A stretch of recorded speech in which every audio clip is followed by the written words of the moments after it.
Would you guys get mad if I poured Pepsi into a Coca-Cola cup? Because I wouldn't be. Anyways, welcome back to the vlog, everyone. My name is Filip Latocha, and today we are going to be talking about the Nike Air Zoom Tempo Next Percent after 150 plus miles. So before we get into it, make sure you like the video, subscribe to the YouTube channel. If this video gets 100 likes, I'll challenge Robert Downey Jr. to an Ironman race to determine who the real Iron Man is. I think that sounds like a really good idea to at least ask, maybe nicely. Maybe I'll bash him on Twitter or something. I don't know. So anyways, that's kind of the deal here. Of course, if you're a usual subscriber to this channel and you're just a usual watcher of the content, thank you so much for supporting the channel. It means a lot. And at the time of filming this video, Merry Christmas. So this is definitely going to probably be released like at the end of 2020, maybe early 2021. Not 100% sure. Depends on the video schedule of what I'm releasing and whatnot. But anyways, without further ado, let's get into it. So first things first, the Nike Air Zoom Tempo Next Percent Mango Color Edition. This will be like, I think maybe my fourth video on this shoe so far of this color scheme. But of course, the Tempo Next Percent has been the hot topic for the last couple of months regarding running shoes. So of course I'm just keeping people up to date with how things are going because I'm having an overall positive experience with the shoe, and I have some interesting wear that I want to show off on this other shoe that we've got. So yeah, without further ado, let's break down some specs. First things first, the shoe does weigh about 9 to 9.5 ounces at roughly size 10, and then it goes down from there. So because this shoe is about 8.5, it's going to be like closer to 9 ounces, which is about 250 to 270 grams, right about in that middle region there. So again, your shoe is probably going to weigh slightly different. And of course, that is due to the technology that's being used in the shoe, as we'll get into it right now.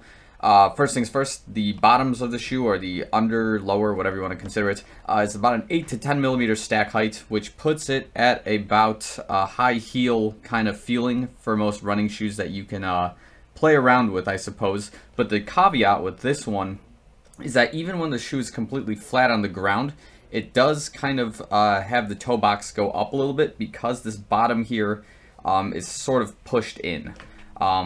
Or they just cut off a little bit of the React foam material here. So it's almost like when you land flat on the ground, you have this slight tip in this direction. So kind of interesting. I think that resembles more of the Alpha Fly's feel when it's flat on the ground. So you could make an argument, I suppose, that's like 7, maybe 6 millimeters when you're flat on the ground entirely. But 8 millimeter, 10 millimeter stack height is about right when the midfoot is on the ground flat like this. Let's talk rubbers. So of course this is a React heel, which again, very comfortable, very nice to land on. It isn't too firm, it isn't too soft where you sink into the ground, kind of like the Alpha Fly with the Zoom X heel that it has. We do have, of course, Zoom X, speaking of which, right here running through the bottom of the shoe. And then we have Zoom X in the forefoot as well. And then we have this mango colored foam here, that's React, and that's basically what your foot is landing on with the insole of the shoe pushing against that, which of course it gives a very comfortable ride. And I think Nike understands that landing on a React is pretty comfortable depending on what the technology you have in play is. So in this case, we do have this air pocket technology in the midfoot section of the shoe. As everybody already knows by now, the Air Zoom pockets, the idea behind them is to give you this compression and decompression as you hit the ground to give you kind of a spring effect. Of course, the Tempo Next Percent is always the hot topic on this discussion because some people definitely get the results they're looking for out of it, and a lot of people don't and absolutely hate it. Now, in regards to the Alpha Fly in this particular case, I think it's getting a little bit better of a reaction, but again, there's a different technology in play that isn't a carbon plate. So there's a nylon plate that's being used instead, and that might be the big deal breaker. But the other thing to consider is that this rubber is slightly different than the fly plate that is being used on the Alpha Fly, where the fly plate has this cutout here in the middle that I guess saves a little bit of material, maybe has a different, more sensitive effect from the air pockets, whereas this is just one flat piece of base rubber that is just reacting on based on what's happening when your foot lands. It could be the case. I haven't thought too much into it, and I haven't used the Alpha Flies all too much yet, because of course I am trying to save them for a race day, hopefully pretty soon. Unless somebody donates a color of mango Alpha Flies to me, then I will start breaking those in ASAP. I will train in them every single day until we have satisfactory results of whatever you guys may be asking about. Okay, so that's the bottoms, basically. Actually, we got one more thing we gotta discuss. Of course, the heel has rubber reinforcement on the React foam just when you land. Whether you're heel striking or you have this midfoot strike that has a slight heel drop before you push off. This rubber does help extend the life of the React, and it helps you have a little bit of grip on the ground as you hit it. Okay, let's talk about the upper. So, Flyknit Upper is basically the name of the game with the tempo next percent. The Flyknit, of course, is always a hit or miss kind of material with Nike, I suppose. Some people really like it, some people hate it. I know when the 4% Flyknit came out, it was kind of a mixed bag versus the Zoom Fly 4% that existed at the time. But I digress. Very different technologies, different weights. It was a different party overall. So, of course, Flyknit going across the shoe. It's thicker in the heel because, of course, you need some more lock, some more response from this heel. So that's why it's thicker over here. As you get into the toe box, the Flyknit does get slightly thinner, and then we have, of course, this like painting plastic kind of covering here for your toe box, just so your toes don't rip through the shoe more or less. In the inside of the shoe, we do have an Achilles pillow, which again has been very comfortable, very sound as of right now. As we discussed in the past, people have reported that their tempo next percents were just absolutely cutting into their heels. Which could be an anomalous manufacturing error, which is highly likely, I suppose, especially during, you know, the lockdowns and manufacturing being kind of thrown into the gutter here, and a lot of, you know, quality assurance being kind of pushed aside. It's very likely, I suppose. Again, I don't work at Nike. I don't have any affiliation with them other than using their products and talking smack about it pretty much on a daily basis to people who ask. But yeah, who knows? It could be something along those lines. Of course, on the top here also we have asymmetric shoelace scheme that's going on the outside of the shoe. And the other thing to mention is that there is a reinforcement like mesh material on the inside here of the shoe that runs on the upper midfoot area of your shoe that helps lock in the shoelaces and the Flyknit material overall on your foot. So I've got some thoughts on that as well as we're going to go into discussing it. Have I missed anything at this point? I don't think so. Yeah, okay, so that's basically the general specs of the shoe that I've repeated probably now for like the 4th time on this channel. Who knows? Maybe a lot more at this point.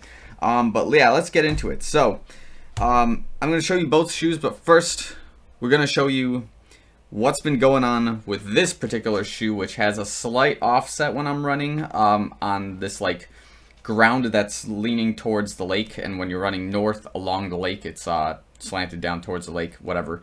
We're going to show you the wear and tear that the pocket has experienced. So, here we go. This is what our shoe looks like right now. Look at that. 150 miles in, and we are just absolutely shredding it. And it's looking pretty sick. Let's get both of these now that I've kind of given that one away.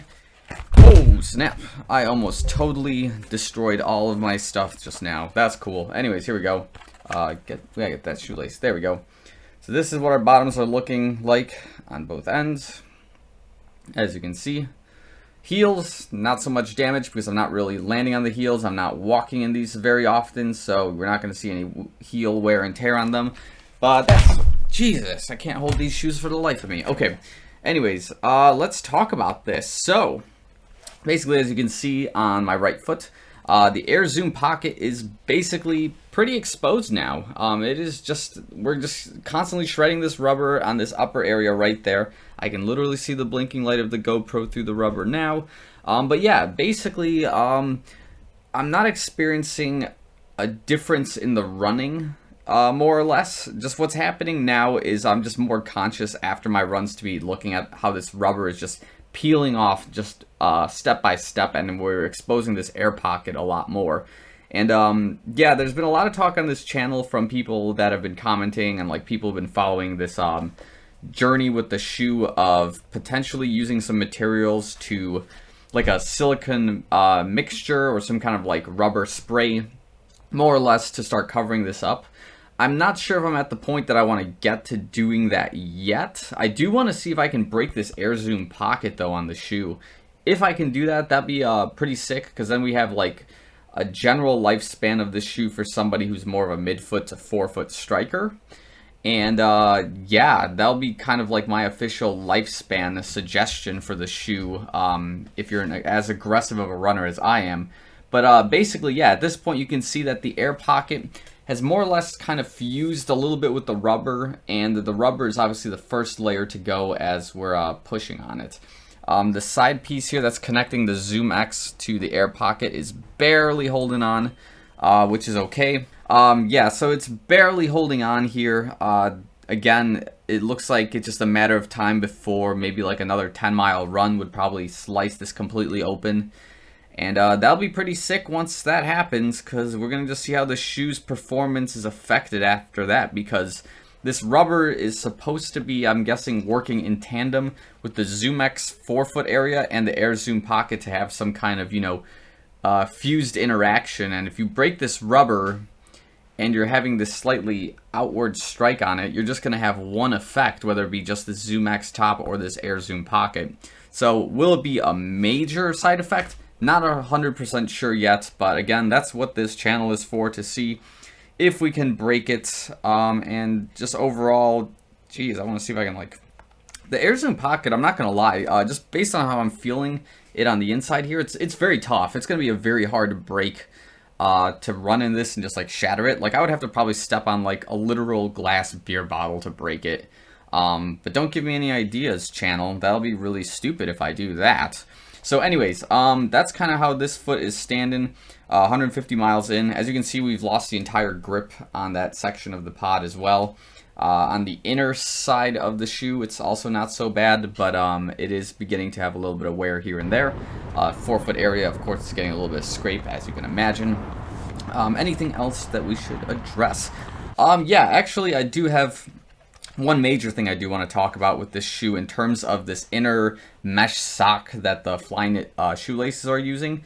This has been just kind of going overall with all of my shoes, more or less. Maybe it is, again, a me problem. But the upper portion of my foot, it's beginning to just feel really dull and really sore and like irritated every time I put this shoe in specific on. And I don't know if it's because, again, these shoelaces are too tight. Maybe this inner meshing of a sock has just something that's putting pressure on the wrong part of my foot and it's just bothering me. But once I start running and I'm about like a half a mile to 3/4 of a mile in, it's not as bad. But like initially putting the shoe on, it just feels like I have a foot ache, and it's dumb. And it's only happening with the right foot again. And it's not so bad in like the Pegasus Turbo Shields. I kind of feel it in the Turbo 2s, but I haven't tried it in like the Vaporflies and whatnot. But it's very particular in the Tempo Next percent. So comment down below if you get like a foot ache that feels like a headache on your foot from basically wearing this shoe. Anything else that we should address? I mean, again, if you're following me on Strava, which if you're not, you totally should, I'm just having a blast in this shoe overall. I can basically put this on every single day and have a tempo run or some kind of threshold workout with not a whole lot of effort, not a whole lot of problems.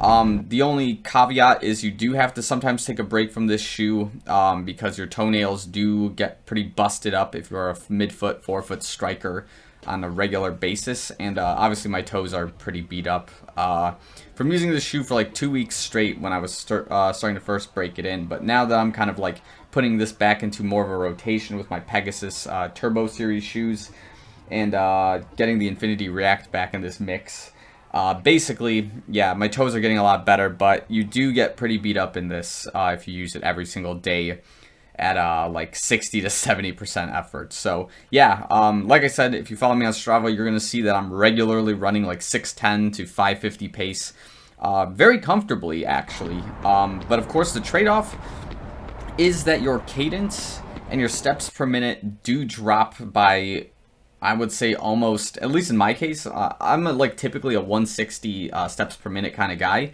In this shoe, I can drop to like 155 and sometimes 150 depending on how fast I'm going. So like we're breaking away from like this marathon cadence to more of like a Mo Farah, like 5K, 10K kind of stride.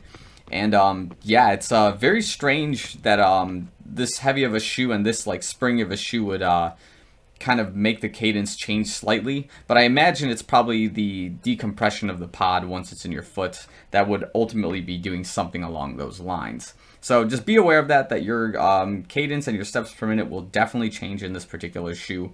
And yeah, overall, would I recommend this to people? Right now especially, yes. Only in the sense that the shoe is no longer $200. I've seen it drop to about $150, and like, to try out a shoe for $150 that's supposed to be a race practice shoe or an everyday racer type of wear, that's not a bad deal. You should probably definitely take a look at it, at least for 150 bucks, and then if you can return it, then it's like, great, who cares, you know, 150, 200 bucks, it shouldn't bother you. But to buy this shoe at $200 is a pretty sweet offer, if you ask me. Like, if it was up to me, I would swap these back in for $200 from Nike and go to like a third-party site and buy the Hyperviolet white version of this Tempo Next Percent for $150. And then I would complete the Infinity Tempo Next Percent collection, and at the snap of my fingers, I can cut my pace by half, right? Is that how this works? I guess not. Anyways, I think that's all I've got for this video. Please like the video if you've gotten to the end. Make sure you like this content regularly, please, and thank you. Comment down below your overall experience with the Tempo Next Percent. If it's, again, a love-hate relationship. If it looks a little bit something like this after 150 plus miles. If you're experiencing any sort of foot soreness here in this upper area, just let me know. Just talk to me about it. I'll be happy to hear responses. I will bounce back to you guys, especially what I think about like your comments, your suggestions. I always try to talk to people who are in the comment section. So, of course, definitely full send to that. And I think that's all I've got for now. 200 plus miles is the next place we're going to go with this shoe. We're going to see how it looks at that milestone. But yeah, that's all I've got for now. Thanks again for watching. Merry Christmas if you're watching this in 2021. I'm sure that'll be a nostalgic moment for you. And yeah, I'll see you guys real soon. Peace.